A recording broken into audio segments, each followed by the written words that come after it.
MS media ఈరోజు MPPS school జెన్నిపల్లిలో ఉన్నాము. ఇక్కడ హెచ్ఎం గారితో కొన్ని విషయాలు పంచుకుందాం. నమస్తే సార్. నమస్తే అండి. చెప్పండి సార్, మీ స్కూల్లో ఇంట్రడక్షన్ మరియు ఇన్ఫ్రాస్ట్రక్చర్ ఏ విధంగా ఉందో కొన్ని విషయాలు మాతో చెప్పగలుగుతారా? మా స్కూల్ అయితే నమస్తే అండి. నా పేరు గోపి అండి. నేను ఎంపీపీఎస్ జెన్నిపల్లిలో టీచర్గా వర్క్ చేస్తాను. మా స్కూల్లో ఫస్ట్ సెకండ్ క్లాసెస్ ఉన్నాయి. ఈ స్కూల్ పౌడ్జెట్ స్కూల్ అంటారు. మా స్కూల్లో బేసిక్గా స్కూల్కి కావాల్సిన అన్ని ఇన్ఫ్రాస్ట్రక్చర్ అంటే బిల్డింగ్ కానీ, లేకపోతే టీవీ కానీ, లేకపోతే డెస్క్లు కానీ, ఫ్యాన్స్, అలాగే శుభ్రమైన టాయిలెట్స్, అలాగే కాంపౌండ్ వాళ్ళు, ప్లే గ్రౌండ్, అన్ని ఫెసిలిటీస్ ఉన్నాయండి. అలాగే మా స్కూల్లో ఒక 16 మంది అంటే ఫస్ట్ సెకండ్ మంది పిల్లలు మా స్కూల్లో ఉన్నారండి.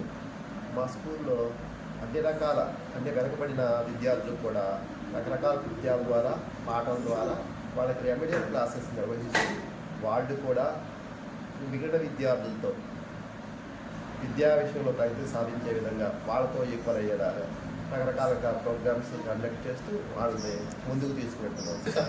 మరి మీ స్కూల్లో మిడ్ డే మీల్స్ మరియు విద్యతో పాటు క్రీడలు కూడా ఏమైనా ప్రోత్సహిస్తున్నారు? అంటే మా దగ్గర ఉండే ఫస్ట్ సెకండ్ క్లాసెస్ మాత్రమే కాబట్టి వాళ్ళకి కావాల్సిన విద్య ఆడుకోవడానికి బాల్స్, అలాగే చిన్న చిన్న క్యారమ్ బోర్డ్స్, అలాగే రకరకాల క్రీడా పరికరాలు చిన్న చిన్నవి అంటే ముందు చిన్నపిల్లలు కాబట్టి చిన్న పిల్లలు ఆడుకోవడానికి కావాల్సిన క్రీడా పరికరాలన్నీ మాకు ప్రభుత్వం వారు సప్లై చేయటం, అలాగే వాటితో మా పిల్లల్ని రోజు ఆడించడం కూడా జరుగుతుంది సార్. మాకు చక్కటి వంటగది ఉందండి. ఇక్కడ వంట వారి చక్కటి అంటే శుభ్రమైన నీటితో రోజు వేడివేడి ఆహారాన్ని తయారు చేసి మా పిల్లలకు కావాల్సిన ఆహారాన్ని ఇక్కడే వండి సప్లై చేయడం జరుగుతుంది. ఆహారం కూడా ఎంతో రుచిగా ఉంటుంది.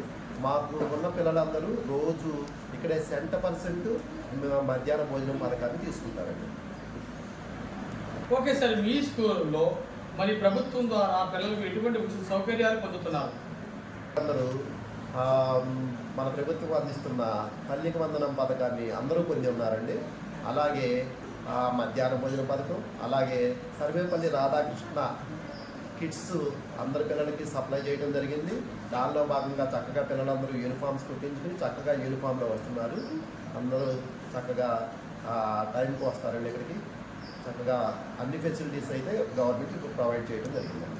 చివరిగా విద్యార్థుల తల్లిదండ్రులకు మీ స్కూల్ తరఫున ఏమని రిక్వెస్ట్ చేస్తారు? తల్లిదండ్రులకి నా తరఫున ముఖ్య విజ్ఞప్తి ఏంటంటే పిల్లలకు కావాల్సిన అన్ని వసతులు, అలాగే తల్లికి వందనం, అలాగే చక్కటి క్వాలిఫైడ్ టీచర్స్, అలాగే చక్కటి పాఠశాల భవనాలు, అలాగే దానికి కావాల్సిన ఫ్యాన్స్ కానీ, లైట్స్ కానీ, లేకపోతే చక్కటి డస్క్లు కానీ, ప్రైవేట్ స్కూల్లో లేని ఫెసిలిటీస్, అలాగే టాయిలెట్ చూస్తే ఎక్కడ లేని విధంగా చక్కగా ప్రైవేట్ స్కూల్లో లేని విధంగా ఇక్కడ చక్కటి, అలాగే టీచర్స్ ఇక్కడ వెల్ క్వాలిఫైడ్ అండి.